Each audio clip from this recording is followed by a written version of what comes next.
క్రీస్తునందు స్నేహితులారా, క్రీస్తు పేరున మీ అందరికీ మా వందనములు. సువార్తికులు brother G Ashirvadam. Church of Christ, Kondraguda. మొదటిగా తండ్రి అయిన దేవునికి, మన ప్రభు అయిన యేసుక్రీస్తు ద్వారాగా తండ్రి అయిన దేవునికి ఎల్లప్పుడూ కృతజ్ఞతాస్తుతులు చెల్లింపబద్ధులమై ఉన్నాము. తండ్రి అయిన దేవునికి ఎల్లప్పుడూ కృతజ్ఞతాస్తుతులు చెల్లిస్తున్నాను. ఈ సమయంలో కూడి వచ్చినటువంటి ప్రతి సహోదరుడికి ప్రభు అయిన యేసుక్రీస్తు నామములో వందనములు తెలియజేస్తున్నాము. ప్రియులారా, ఒక చక్కనైనటువంటి విషయాన్ని మనం మాట్లాడుకుందాం. గ్రంథంలో ఉన్నటువంటి విషయాలు చాలా చక్కనైనటువంటి విషయాలు. వాటిని చదివి తెలుసుకోవాలి. మనం చదవకుండా ఎక్కడో ఏదో స్టేజీ మీద ఎవడో చెప్పిన విషయాలు కాపీ చేయకూడదు. దేవత్వం గల ముగ్గురు వ్యక్తులు అని ఆదికాండం మొదటి నుంచి ప్రకటన గ్రంథం చివరి వరకు కూడా మనకి బోధిస్తూ ఉన్నటువంటి విషయాలని పసిగడదాం. దేవత్వం కలిగినటువంటి ముగ్గురు వ్యక్తులు ఉన్నారు కాబట్టి మన పోలిక చొప్పున మన స్వరూపమందు, అక్కడ మన అనేటువంటి పదాన్ని వాడాడు మొట్టమొదటి దేవాది దేవుడు. ఇక్కడ ముగ్గురు ఒక్కడు కాదు, వేరు వేరు వ్యక్తులు మాత్రమే. దేవుడు యాక్టింగ్ చేయడు, మనిషి మాత్రమే యాక్టింగ్ చేస్తాడు. ప్రియులారా, యోహాను సువార్త 5వ అధ్యాయం 19వ వచనంలో ఈ విధంగా ఉంది, చూద్దాం. యోహాను సువార్త 5వ అధ్యాయం 19వ వచనంలో ఏమని రాయబడి ఉందంటే, మన ప్రభువైన యేసుక్రీస్తు ఇట్లు ప్రత్యుత్తరం ఇస్తూ ఉన్నాడు. తండ్రి అయిన దేవుణ్ణి ఇక్కడ పరిచయం చేస్తున్నాడు, తనని పరిచయం చేస్తున్నాడు. చాలా క్లియర్గా ఉంది, చదవండి చూడండి. కాబట్టి యేసు వారికి ఇట్లు ప్రత్యుత్తరం ఇచ్చెను. స్వయంగా యేసు ప్రభు వారి ప్రత్యుత్తరం ఇచ్చినట్లుగా ఇక్కడ చూస్తున్నాం. తండ్రి ఏది చేయుట కుమారుడు చూసిన, అంటే చేయుట అనేటువంటి పదము తండ్రి వలన కనిపిస్తుంది. దాన్ని చూసే వ్యక్తి కుమారుడు అని ఇక్కడ చూసేస్తుంది. తండ్రి ఏది చేయుట చూసిన కుమారుడు అదే, కానీ తనంతటి తాను ఏదియూ చేయనేరడు. ఆయన వేటిని చేయనో వాటినే కుమారుడు అలాగే చేయను. తండ్రి ఏదైతే చేయమని చెప్పాడో అదే చేస్తాడు తప్ప తనంతటి తాను ఏదియూ చేయనాడు. ప్రియులారా, అక్కడ విన్నవాటిని ఇక్కడ వినిపించాడు, అక్కడ కన్నవాటిని ఇక్కడ అందరికీ కనులు విప్పించాడు. తండ్రి అయినటువంటి దేవుడు ఒకడు ఉన్నాడు పరలోకమందు. ఆయన ఆరాధన చేయండి, ఆయన్ని ప్రార్థన చేయండి, ఆయన నమ్మండి, ఆయన విశ్వసించండి. కనీసం నా నోట నుండి వచ్చినటువంటి మాటలైనా మీరు నమ్మండి. నా యందు విశ్వాసం ఉంచువాడు తండ్రి యందును విశ్వాసం ఉంచు.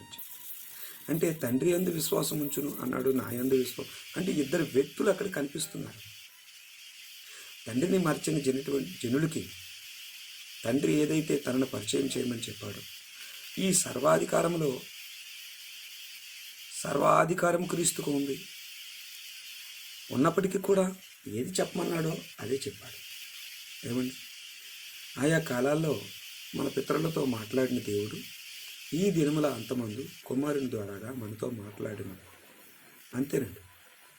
మరి ఎవరితో మాట్లాడండి? ఆయన వచ్చే అబద్ధికులు ఏమంటారంటే, దేవుడు నన్ను పిలిచాడు అంటారు, దేవుడు రాత్రి నాకుతో మాట్లాడాడు అంటారు. ఆ సాయిస్ లేదండి. మానవులకి అది ఇవ్వడం తన సువార్త ద్వారాగా మనతో మాట్లాడతాడు తప్ప, పరిశుద్ధాత్మ ప్రేరణతో నిన్ను పరిశుద్ధపరుస్తాడు తప్ప దేవుడు నీతో మాట్లాడు. గ్రంథంలో ఉన్నటువంటి సువార్త సత్యాన్ని విని ఏది చెయ్యాలో ఏది చేయకూడదో కొత్త నిబంధనానుసారంగా నీ ఉండాలని, క్రీస్తు రక్తము వలనైన ఈ క్రొత్త నిబంధన మనలను మార్చగలదని దేవుడు పాత నిబంధనే కాకుండా క్రొత్త నిబంధనను రాయించాడు. ఒకడు క్రీస్తునందున్న ఎడల, మోసేనందు కాదండి, ఒకడు క్రీస్తునందున్న ఎడల అంటే క్రొత్త నిబంధన యందు ఉన్న ఎడల వాడు నూతన సృష్టిగా మార్చబడ్డాడు. కనుక చాలా జాగ్రత్తగా లేఖనాలను పరిశీలిస్తే ఇద్దరు వ్యక్తులు మనకి కనిపిస్తున్నారు. యోహాను సువార్త 8వ అధ్యాయము 27వ వచనం. యోహాను సువార్త 8వ అధ్యాయము 27వ వచనం చూద్దాం. తండ్రిని గూర్చి తమతో ఆయన చెప్పినని వారి గ్రహింపకపోయింది. యేసు ప్రభువారు ఎవరిని పరిచయం చేస్తున్నారు? తండ్రిని. వీళ్ళు ఎవరిని గ్రహింపకపోతున్నారు? తండ్రిని. ఇంత క్లియర్గా ఉందండి. 28వ వచనం, కావున యేసు, మీరు మనిషి కుమారుని పైకెత్తినప్పుడు నేనే ఆయననని, నా అంతటి నేనేమీ చేయక తండ్రి నాకు నేర్పినట్టు. ఎవరు నేర్పారండి? తండ్రి నాకు నేర్పినట్టు ఈ సంగతులు మాట్లాడుచున్నానని మీరు గ్రహించెదరు అంటారు.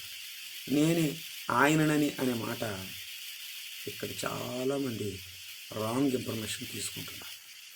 ప్రియులారా, చాలా జాగ్రత్తగా మనం పరిశీలించాలి. ఇక్కడ నేనే ఆయనను అంటే విషయం ఏంటంటే, వాళ్ళు చూస్తున్నది మెస్సియా గురించి చూస్తున్నారు.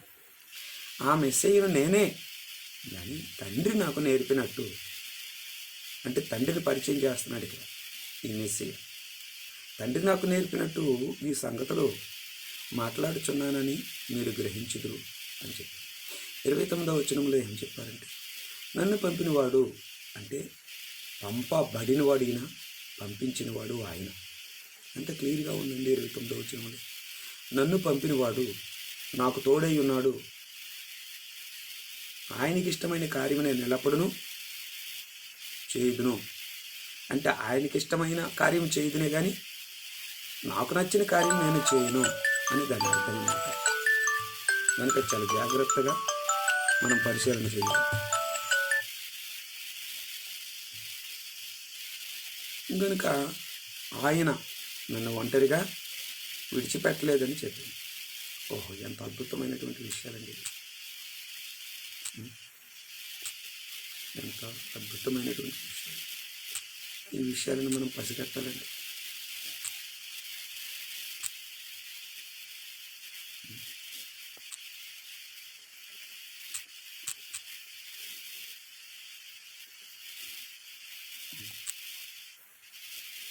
పసిగట్టాలండి. మరొక పాయింట్ చూద్దాం. ఇక్కడ ఒక ఇద్దరు వ్యక్తులు కనిపిస్తున్నారు పాత నిబంధనలో. చూడండి, కీర్తనలో 2వ అధ్యాయం 3వ వచనం. కీర్తనలో 2వ అధ్యాయము 3వ వచనం. భూరాజులు యెహోవాకును, ఎవరండి? భూరాజులు యెహోవాకును ఆయన అభిషిక్తునికిని అంటే దేవునికిని దేవుని కుమారునికిని విరోధముగా నిలువబడి ఉన్నారు. ఏలికలు ఏకీభవించి ఆలోచన చేయుచున్నారు. ఏమండి? కీర్తనకారుడు ఇక్కడ వర్ణిస్తున్నటువంటి విషయాలు రెండు. అంటే దేవునికిని దేవుని కుమారునికిని విరోధముగా నిలబడుచున్నారు. ఆయన చెప్పినా వినట్లేదు మనుషులు. లైవ్లోకి ఆయన కుమారుని దింపిన ఆయన మాటలో ఎవరు ఏకీభవించారు.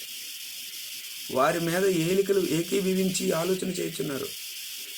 మేమే రాజులము, మేమే యాజకులము, మేమే పెద్దలము, మేమే శాస్త్రాధిపతులము, మేమే దేవుళ్ళము అన్నట్టుగా మారిపోయారు మనుషులు. ఈ లోకంలో దేవత్వం కలిగినటువంటి వ్యక్తి ఎవడైనా ఉన్నాడంటే క్రీస్తు తప్ప మరెవడూ లేడు. ఎందుకంటే నాలో పాపం ఉన్నదని మీలో ఎవరైనా స్థాపించగలరని ప్రపంచాన్ని సవాలు చేసినటువంటి వ్యక్తి. పొంతు పిలాతు ఎంతోమందిని ఏమండి చంపే వ్యక్తి. రమ్మంటే రావాలి, పొమ్మంటే పోవాలి. అలాంటి వాడు క్రీస్తుని గురించి ఒక చక్కనైనటువంటి మాట చెప్పాడు. తన జీవితాన్ని చదివాడు కాబట్టి, దాని జీవిత చరిత్రను చూశాడు కాబట్టి, ఈయనలో ఏ తప్పిదము కనిపించట్లేదు అంటున్నాడు. ఈ నీతిమంతుని యందు నాకు ఏ దోషం కనబడలేదు అన్నాడు. ఈయన నిజంగా దేవుని కుమారుడు అని చెప్పాడు. కనుక అలా ఎంతోమంది వారి నోటి నుండి ఆయన పరిశుద్ధుడు, ఆయన నిజంగా దేవుని కుమారుడు, వీటితో తన పక్కలో బల్లెం పోటు చివరిగా పొడుస్తున్నటువంటి సైనికుడు ఏమంటాడు? ఒక రక్తపు చుక్క ఆయన కంటిలో పడినప్పుడు, పొడుస్తున్నప్పుడు ఈయన నిజంగా దేవుని కుమారుడు అని చెప్పాడు. కనుక ప్రియులారా, ప్రతి క్షణము ప్రతి నిమిషము ఆయన ఏలేవారు, ఆయన ఏకీభవించిన వారు. కొంతమంది ఆలోచన చేశారు, కొందరు గ్రహించారు, కొందరు గ్రహించలేకపోయారు. ఈ 7 దినాల్లో ఎవరికి నచ్చినట్టు వారు తోస్తూ వారి మాటలు చూస్తున్నప్పుడు స్వయంగా దేవుడే నాతో మాట్లాడాడు అన్నట్టుగా ఫీల్ అయిపోతున్నారు. ప్రియులారా, ఈ లోకానికి మొదటి నుంచి ఆదాము నుంచి క్షమించండి, ఇప్పటి వరకు కూడా సాతానుడు మోసం చేస్తున్నాడు ప్రజల్ని.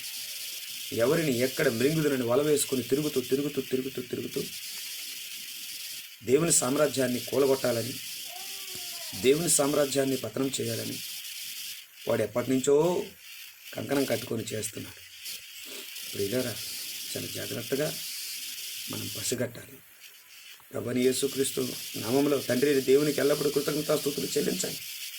యేసు ప్రభువారు 4:24 ఏం చెప్పాడు? దేవుని ఆరాధన చేయమని చెప్పాడు.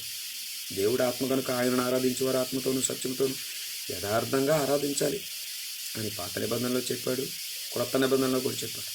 మీరు పెదవులతో ఆయన్ని గనపరుస్తున్నారు కానీ మీ హృదయం చాలా దూరముగా ఉంది, కోల్పోయిందని చెప్తున్నాడు. యెషయా చెప్పారు, యేసు ప్రభువారు కూడా చెప్పారు. కనుక నేడు నువ్వు ఎలా ఉన్నావు?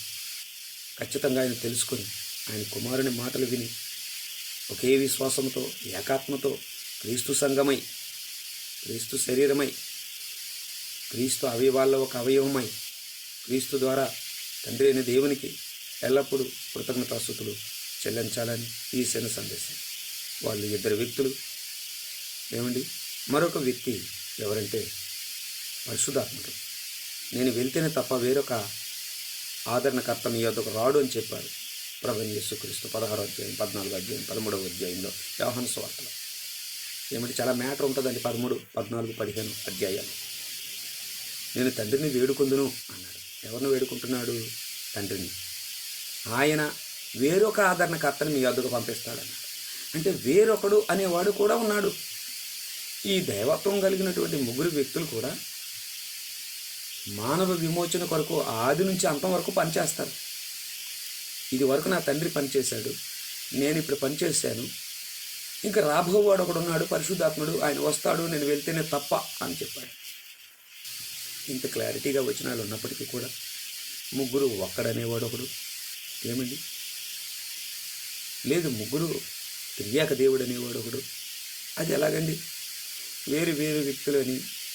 ఏమండి, సృష్టిలో ముగ్గురు వ్యక్తులు ఉన్నారు. యేసు ప్రభు బాప్తిసం తీసుకున్నట్టు ఇప్పుడు ముగ్గురు వ్యక్తులు ఉన్నారు. ఇలా ఆయా సందర్భాల్లో మనం బైబిల్ చూస్తున్నప్పుడు ముగ్గురు వ్యక్తులు మనకు కనిపిస్తున్నారు.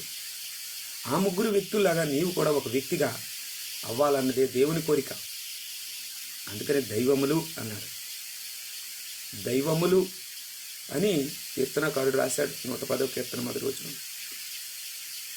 అలాగా యోహాను సువార్తలో కూడా దైవములని మీ గ్రంథంలో రాయబడి ఉంది కదా, నేను దైవాన్ని అని ఎందుకు మీరు స్వీకరించలేకపోతున్నారు అన్నాడు. అలాగే దేవుడు దేవుడు దేవుడు దేవుళ్ళము అవ్వాలని దేవుని కోరిక. ఏమండి, దేవుడంటే దేవత్వము గలవాడు అని అర్థం, అంతే. దేవుడు దేవత్వం గలవాడు, క్రీస్తు దేవత్వం గలవాడు. ఏమండి, పరిశుద్ధాత్ముడు దేవత్వం గలవాడు. నీవు కూడా దేవత్వం కలిగినవాడు అయి ఉంటేనే పరలోక రాజ్యంలో అడుగు పెడతావు. నీవు దేవత్వం కలిగిన వ్యక్తివి కాకపోతే పరలోకంలో ప్రవేశం ఉండదు. గనుక నేడే నేను తండ్రిని పోలి ఉన్న ప్రకారము మీరు నన్ను పోలి నడవండి అని చెప్పాడు. అపొస్తలుల బోధలో కూడా మేము క్రీస్తుని పోలి నడుచుకున్న ప్రకారం మీరు కూడా మమ్ములను పోలి నడుచుకోండి అని చెప్పారు. ఏమండి, ఆ పోలిక, ఆ స్వభావము క్రీస్తు ప్రభువారి ద్వారాగా మనకి మాదిరి చూపింపబడింది బైబిల్లో. అందుకని పౌలు గారు చెప్తారు, క్రీస్తు మనకు మాదిరి ఉంచిపోయాను. ఎక్కడికి పోయాడు? తండ్రి కుడి పార్శ్వమార్థకి. నీవు అక్కడికి వెళ్ళాలంటే క్రీస్తు మాదిరి తత్వం కలిగి నీవు జీవించాలి. అంటే దేవత్వం కలిగి జీవించాలి. దేవుడు ఒక్కడే. ఇక 4:6 ఎఫెసీయులకు రాసిన పత్రికలో అందరికీ, అంటే ఆదాము మొదలుకొని ఇప్పటి వరకు పుడుతున్నటువంటి వ్యక్తులకి, చచ్చిపోతున్నటువంటి వ్యక్తులకి, పరలోకమందును భూమి మీదను పాతాళమందు ఉన్నటువంటి వ్యక్తులకి అందరికీ ఆత్మలకు తండ్రి అయిన దేవుడు ఒక్కటే. హెబ్రీయులకు రాసిన పత్రిక 12వ అధ్యాయం 9వ వచనంలో కూడా రాయబడి ఉంది. చక్కగా బైబిల్ చదివి ఈ విషయాలని పసిగట్టాలని, పరీక్షించి మేలైన దానిని చేపట్టాలని ఈ చిన్న ప్రయత్నమే మీ సహోదరుడు జి ఆశీర్వాదం. కొండ్రగూడ క్రీస్తు సంఘం, సరుబుజ్జిలి మండలం, శ్రీకాకుళం డిస్టిక్, ఆంధ్రప్రదేశ్, ఇండియా. నా సెల్ నెంబర్ 9618412183. ప్రియులారా, మరొక చిన్న ప్రశ్న ఏంటంటే, క్రీస్తు మాట మనం వినాలి, ఏ అబద్ధికుడి మాట మనం వినకూడదు. ఎందుకంటే ద్వితీయోపదేశ కాండము 18:18లో వ్రాయబడిన ప్రకారము ఏమండి? అపోస్తల కార్యములు 3వ అధ్యాయము 22-23 వచనాల్లో చెప్పిన మాట ప్రకారము క్రీస్తు మాట వినని వాడు శాపగ్రస్తుడు. క్రీస్తు దేవుని గురించి చెప్పారు, దేవుని పరిచయం చేశారు, పరిశుద్ధాత్మను పరిచయం చేశారు, తను తాను పరిచయం చేశారు, ఎలా ఉండాలో పరిచయం చేశారు. ఈ విషయాలన్నీ పసిగట్టాలని ప్రభు పేరట మరొకసారి మీ అందరికీ తెలియపరుస్తున్న మీ సహోదరుడు. God bless you. Thank you. మరలా మరొక పాఠంతో కలుసుకుందాం.